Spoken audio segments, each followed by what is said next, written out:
আমাদের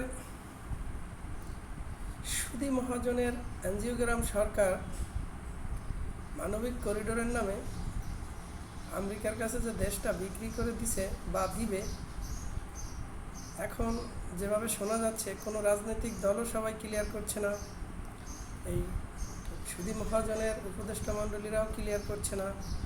কেউ বলছে এই ব্যাপারে কোনো আলাপই হয়নি, অথচ সুধী মহাজন বলে বসে আছে। ছাত্ররা আমারে বসাইছে, আমার যেটা ভালো মনে হয় আমি সেটা করবো। আরে বাবা, তোমার ভালো মনে হবে তাই তুমি দেশটারে বিক্রি করে দিবা? এটা দিলে আমাদের মোটামুটি গাজায় যে অবস্থা এখন বিরাজ করছে, ঠিক সেরকম একটা অবস্থা এখানে হবে। কারণ মূল যুদ্ধটা হবে তখন চীন আর আমেরিকার সাথে। কারণ মায়ানমারে এখন সম্ভবত খুব চীনের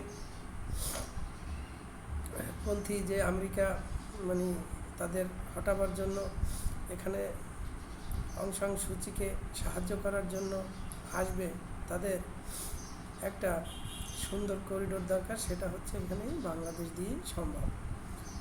তো সেখানেই চীনের সাথে আমেরিকার একটা ব্যাপক সংঘর্ষ হবে, কারণ চীন সরাসরি ওখানে সেনাবাহিনীদের পৃষ্ঠপোষক দিচ্ছে।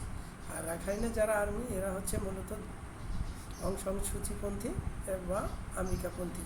তো তাদেরকে অস্ত্র সহায়তা বলেন বা সেনাবাহিনী সহায়তা বলেন, যেটাই বলেন না কেন, যা কিছুই দেওয়ার আমাদের এই করিডোর দিয়ে যাবে বা এখান থেকে এরা পৌঁছাবে ওখানে।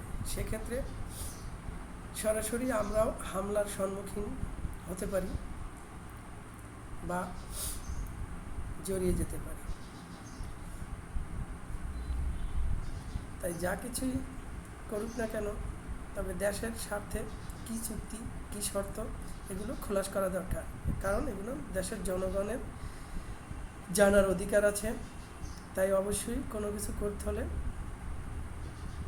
জনগণের সিদ্ধান্ত নেবে, কোনো সুধী মহাজন না।